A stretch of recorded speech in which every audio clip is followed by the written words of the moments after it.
Welcome to the Daily Bite. I'm your host, Pastor Steve Andrews. Today in Isaiah chapter 37, we see what happens when Hezekiah, unlike his father, turns to Yahweh for help. As soon as King Hezekiah heard it, he tore his clothes and covered himself with sackcloth and went into the house of Yahweh. And he sent Eliakim, who was over the household, and Shebna the secretary, and the senior priest covered with sackcloth, to the prophet Isaiah the son of Amos. They said to him, "Thus says Hezekiah, this day is a day of distress, of rebuke, and of disgrace. Children have come to the point of birth, and there is no strength to bring them out forth.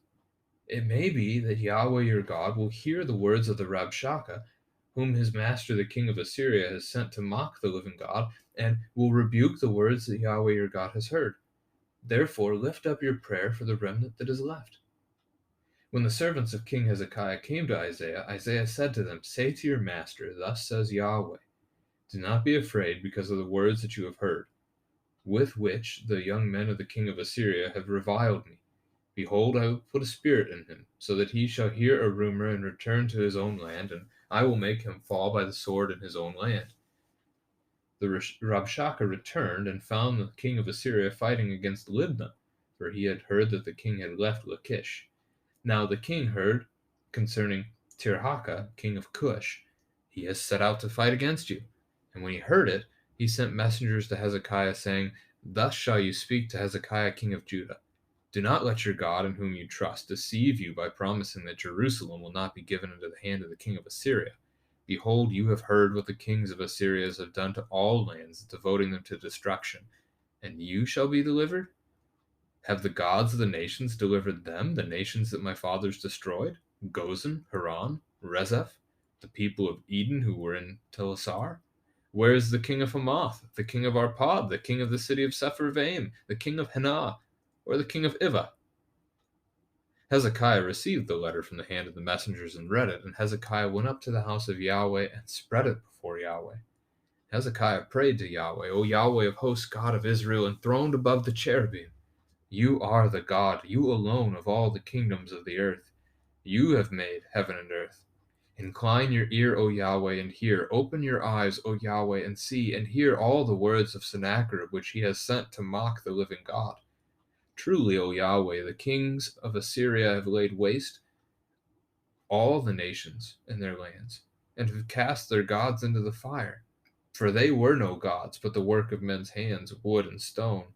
Therefore they were destroyed. So now, O Yahweh our God, save us from his hand, that all the kingdoms of the earth may know that you alone are Yahweh."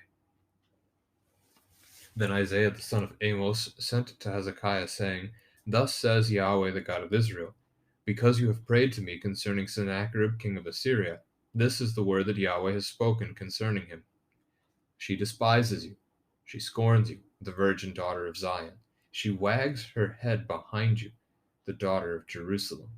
Whom have you mocked and reviled? Against whom have you raised your voice and lifted your eyes to the heights? Against the Holy One of Israel. By your servants you have mocked the Lord, and you have said, with my many chariots I have gone up to the heights of the mountains, to the far recesses of Lebanon, to cut down its tallest cedars, its choicest cypresses, to come to its remotest height, its most fruitful forest. I dug wells and drank waters, to dry up the sole of my foot, all the streams of Egypt. Have you not heard that I determined it long ago? I planned from days of old what now I bring to pass, that you should make fortified cities crash into heaps of ruins, while their inhabitants, shorn of strength, are dismayed and confounded, and have become like plants of the field and like tender grass, like grass on the housetops, blighted before it has grown. I know you're sitting down, and you're going out and coming in, and you're raging against me, because you have raged against me, and your complacency has come to my ears. I will put my hook in your nose and my bit in your mouth, and I will turn you back on the way by which you came. And this shall be the sign for you. This year you shall eat what grows of itself, and in the second year what springs from that. Then in the third year sow and reap, and plant vineyards and eat their fruit. And the surviving remnant of the house of Judah shall again take root downward and bear fruit upward. For out of Jerusalem shall go a remnant, and out of Mount Zion a band of survivors. The zeal of Yahweh of hosts will do this. Therefore, thus says Yahweh concerning the king of Assyria, he shall not come into this city, or shoot an arrow there, or come before it with a shield, or cast up a siege mount against it. By the way that he came, by the same he shall return, and he shall not come into this city, declares Yahweh. For I will defend this city to save it, for my own sake, and for the sake of my servant David. And the angel of Yahweh went out and struck down 185,000 in the camp of the Assyrians. When the people rose early in the morning, behold, these were all dead bodies. Then Sennacherib, king of Assyria, departed and returned home and lived at Nineveh. And as he was worshipping in the house of Nisroch, his god, Adremelech and Sharezer, his sons, struck him down with the sword. And after they escaped into the land of Ararat, Esarhaddon, his son, reigned in his place. This is the word of the Lord. Hezekiah's response to hearing the threats of Sennacherib through the Rabshakeh caused the same result that it had for Eliakim, Shebna, and Joah.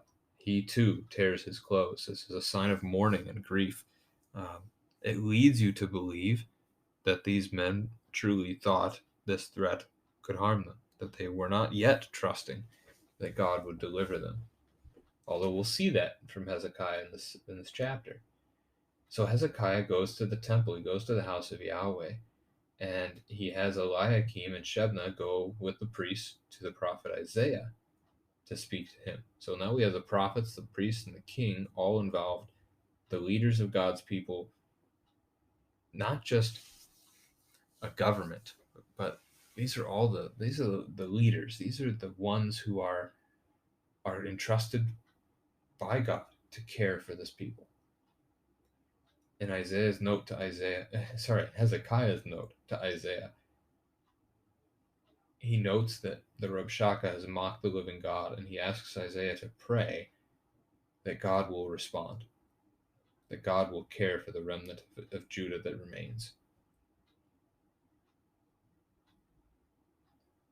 So Isaiah sends the response from Yahweh. Interesting, just the grammar in verse 5. When the servants of King Hezekiah came to Isaiah, Isaiah spoke.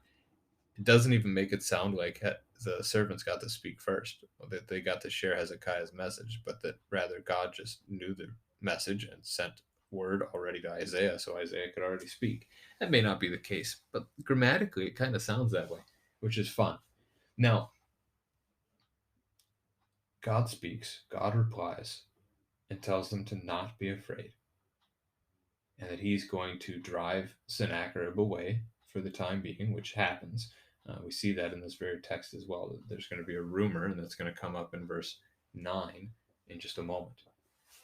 Now, when the Rabshakeh left, he found Sennacherib over at Libnah, which is about 10 miles to the north of Lachish.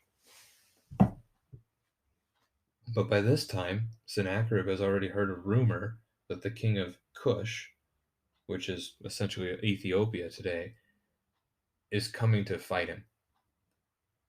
And so he has more preparations to do. He's going to leave Israel. He's going to leave Judah behind for the moment, just for the moment. But as he does, he sends a parting letter, and it's really just building on what he'd said before. Instead of just mentioning the names of 3 cities that he's conquered, he adds several. We had Hamath, Arpad, and Sepharvaim before. Now we get Gozan, Haran, Rezeph, Eden, Telasar, Hena, Iva. So we went from 3 to 10. We have a number of completion here in the text. I mean, it is a brag of Sennacherib that he is in control of the earth. He's conquered everything he could, essentially. He's continuing to march on. So that letter comes to Hezekiah. Hezekiah brings it before Yahweh. He brings it into the temple. He lays it out in the house of the Lord, and he prays. This is excellent. Hezekiah takes his plea to God. This is extremely contrasted with what his father had done. As we talked about the connection of the washer's field, helping to tie these 2 events together. Hezekiah here trusting in Yahweh, taking his concerns, his fears to Yahweh and allowing Yahweh to be the one who delivers him, who saves him. So in the prayer, a couple of neat things. First, Hezekiah notes that God is enthroned above the cherubim. So throne is the word that you want to take out of that. The ark is actually the throne. We talk about the Ark of the Covenant sometimes, and typically the pictures that you see of it just make it seem like it's a box. There's not just this random box inside of the temple. It was the throne. The temple is the very place where God dwells in the midst of the people. This is his throne on earth as he rules his creation. And it had two cherubim, two angels, one on each side. Hezekiah notes that Yahweh is the only God, he alone. He notes that all those false ones that were just mentioned in the letter of Sennacherib, they weren't actually gods. They were just idols made by man, so they were destroyed because of that reason. They had no defense. But now Hezekiah pleads to Yahweh that he would act as he is really the Lord, that he would act to save Judah so that all the kingdoms of the earth may know that you alone are Yahweh. That's a good reasoning. I mean, it's not even Hezekiah just praying on his own people's behalf. He's praying for the world to see. Make this an event that shares your glory, that shares who you are with all of creation. God did that with Egypt back in the account of the Exodus, and God will do that here. That's what verse 36 is going to accomplish. Now, Sennacherib's fall is the next section. God actually gives a response. Isaiah sends a response to Hezekiah the word that he is going to speak of Sennacherib. So when you read verses 22, the quote that starts in 22 all the way through 29, you want to hear this not as though it's spoken to Hezekiah, although Isaiah is giving it to Hezekiah, but these are words God is speaking essentially to Sennacherib. So she despises you. She scorns you, wags her head behind you. So that's the reference here is the people of Jerusalem, God's people, look down on Sennacherib. The virgin comment there, she is pure to God. She is holy. She's untouched, undefiled, is what we're getting at there. Now, verse 23, God acknowledges that Sennacherib has mocked him. He has mocked the Holy One of Israel. And then he goes into what the mockery is. He goes into the boasting of Sennacherib in verses 24, 25, that his kingdom has expanded far and wide, and Sennacherib brags about it. Well, it's true. He was just doing that. 26, though, God speaks and says, this was his plan from long ago. Now, if you're a king and you heard something like that, those words could be terrifying. But it is God who has destined this to happen. It is God who has made this come about. God has used Assyria to destroy other faithless nations. And now, as we get down to 28 and 29, God is going to use other nations to judge faithless Assyria. God knows all about them. He knows about, I mean, that's the sitting down, going out, coming in stuff. He knows everything that they do. He knows that they've raged against him. He knows they've mocked him. He knows that they have not repented. We see this complacency word here. We saw that back in chapter 32, 3 times describing the women of Jerusalem and a call to repentance. Here, Sennacherib is not repenting. So God is going to destroy Assyria. They will be led away as slaves or led captive. That's the hook in the nose. Can you imagine that? To actually have a hook placed in your nose, like a fish hook. But that was the way they often led slaves into captivity, and so it would happen to the Assyrians at the hand of Babylon. Now, from verse 30 onward, God shifts this conversation back to Hezekiah. So even though they are going to be under siege, this promise is a great blessing. They will get to grow their own crops. They will get to eat their own food. They will be okay. And not only okay, Verse 31, the remnant that survives, the remnant is going to take root downward. So they're going to stay here. They're going to be in Judah, and they're going to bear fruit upward. They're going to continue to grow as God's people. That's a wonderful promise. And it has a meaning, really, again, twofold. You might even say threefold. It's very present at the moment for Hezekiah, as they're not going to be defeated by Assyria. But also, even after being defeated by Babylon, they'll get restored. They'll get to return to Jerusalem. They'll take root there again. But then this has the reference ultimately to God's salvation for us as we come to the future.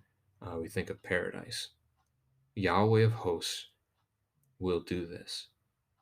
God will deliver. God will save. He says that down in 35, as he says that Sennacherib will not come against the city, will not come into the city, but instead God will defend it. He will save it for his own sake and for the sake of David. Now ask your children what that means. Why for the sake of David? For God's sake, it's so that he continues to have a people for himself. He's made this promise, so he's going to keep it. Now, for David's sake, that refers to the specific promise God gave to David. Is that 2 Samuel chapter 7? That God makes the promise to David that one of his descendants will sit on the throne of Judah forever, of Israel forever. If Israel is completely wiped out, that doesn't happen. So God is going to defend his people. Now, it's interesting then that the referent of that sake of my servant David is Jesus. He's the Messiah who will come to save. The very next phrase may indeed be a reference to Jesus. The angel of Yahweh, oftentimes in the Old Testament, does seem to indicate not just an angel, but rather the pre-incarnate Christ. And we don't want to talk about Jesus as being an angel, but the way that the texts around that particular phrase in the Old Testament go, it really it can sound like Jesus. So anyway, Jesus, God himself, or if it is just an angel, either way, strikes down 185,000 Assyrian soldiers overnight. They wake up in the morning and most of their army has been devastated. There's nothing left. They have no choice but to depart. This is the world's superpower. God has overnight just devastated the greatest army in the world. That answers Hezekiah's prayer, that God will do something that all the kingdoms of the earth would know that he is God, just as he devastated Egypt's army years before. How far before would that be? About 700 years prior? And now he's done it again. And then as Sennacherib runs home, he is eventually assassinated by his own children. A couple of his boys kill him, and then they flee because they assassinated the king, and one of his other sons takes the throne. So we will see what we can learn of Esarhaddon in the chapters to come.